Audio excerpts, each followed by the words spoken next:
for our next speaker, for different, well, maybe slightly related topic, we have Hailey Olivieri, and hold on, I think what it does is I think it doesn't like it if I have to go back. So, here we go. I'll give you the mic. Round of applause for Hailey.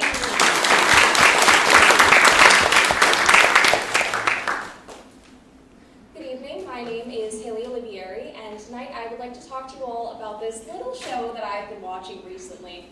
Okay, so I lied, it's not that little. It's the Amazing Digital Circus, and just a couple weeks ago, the penultimate episode was released on YouTube, and during its premiere, it had about 3 million viewers watching and reacting in live time.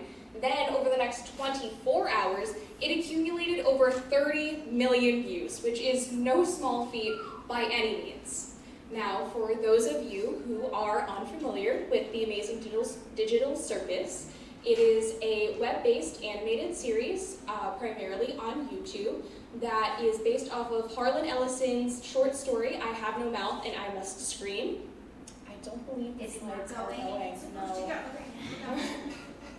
Let's try. Try that. We'll give it. I'll time it, and if it doesn't go, go for it. Alright, so it is based off of I Have No Mouth and I Must Scream. It follows the story of 6 human characters who are trapped in a VR game with no way of escaping back to their human lives.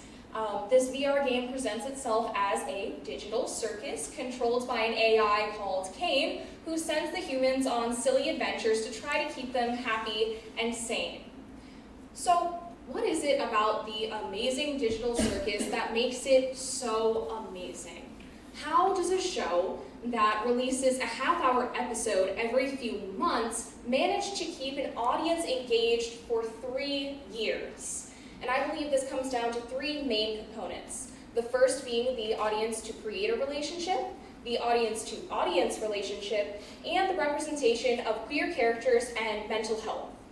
So starting with that last point, we have one confirmed queer character in the show, which is Zubul. Though there are rumors and theories that there may be other queer identities that have not yet been explored within the show itself.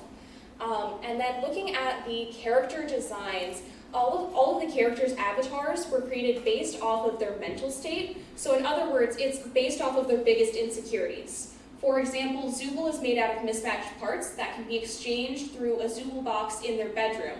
And this represents their body dysmorphia. Ragatha is a rag doll, which is based off of her unresolved childhood trauma from abuse. And Gangle has 2 masks as a face, the comedy mask and the tragedy mask, though the comedy mask breaks very easily, leaving Gangle in an almost constant state of depression.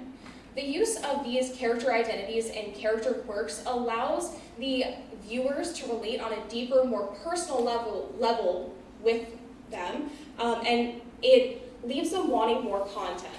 So the audience-to-audience relationship and the audience-to-creator relationship that I mentioned earlier is what helps give that content in between episodes. So like I said, this is primarily shown on YouTube. Different from other streaming services like Netflix or Disney or Hulu, it has a comment section, right? So you can use timestamps to point out specific moments that stuck out to you, and you can ask questions, you can talk about theories you have, you can talk about opinions you have about the show. And this really helps to bring unity between the audience, and it keeps it relevant just a little bit longer because it keeps the conversation going while they're still working on that next episode.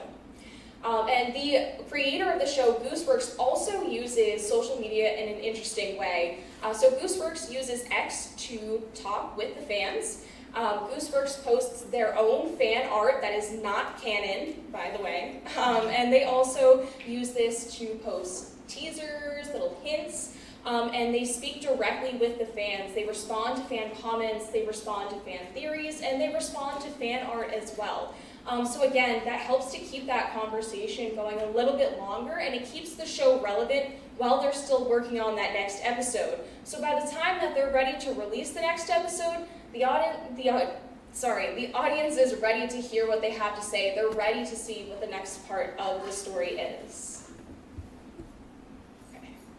got a little bit weird with that. Sorry. I got it. Thank you.